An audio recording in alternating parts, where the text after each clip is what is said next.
Let's test out Himi Miya Watercolors and do a bit of color mixing while I enumerate the advantages of using this for watercolor beginners. First, you'll see that they come in tubes that are very easy to open and close. I've had problems before with watercolors, very old watercolors that are starting to dry that I cannot open the tubes again. So I had to cut off the container itself, but I think that won't happen with these watercolors. Another one, as I swatch my red, yellow, blue, and magenta, yellow, and cyan, you'll see that the colors are really vibrant. Now I am making pastel colors by mixing white with each of the color, and you'll see that they create very beautiful powdery colors. Now for the price of 500 pesos containing 18 tubes of 12 ml watercolors, I really think that this set is very affordable and they are accessible. By the way, you can use my voucher and the link below to purchase this item. I've added black to the pigments and they still look great.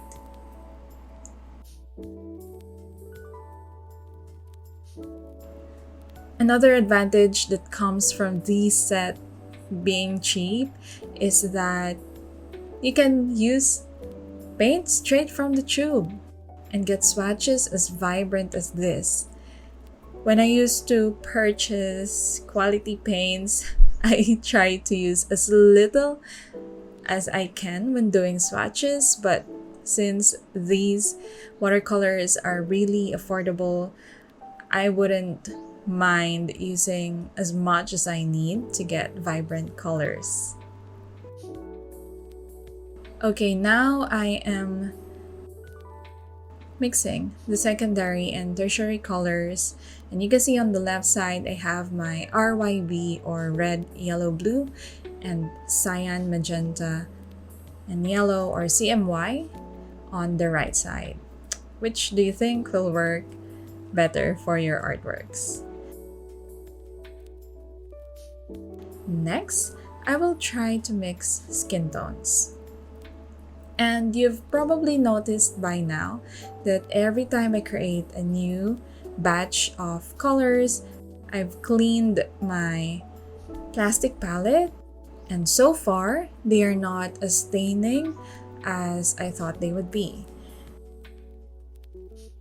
And I think that's great if you want to keep your plastic palettes as white as possible.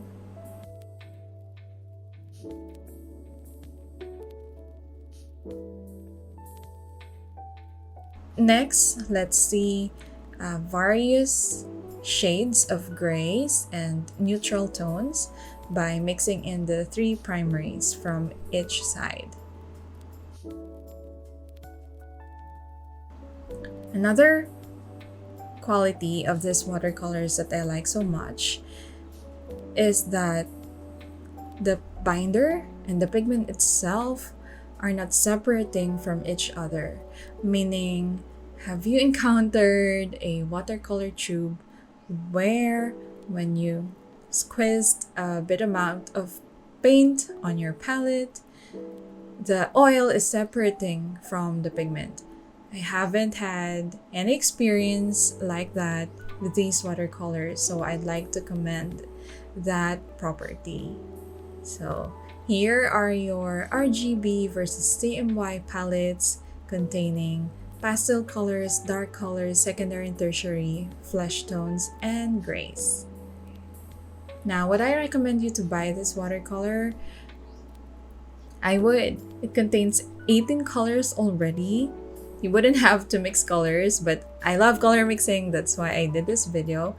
But it's really cheap and affordable and accessible.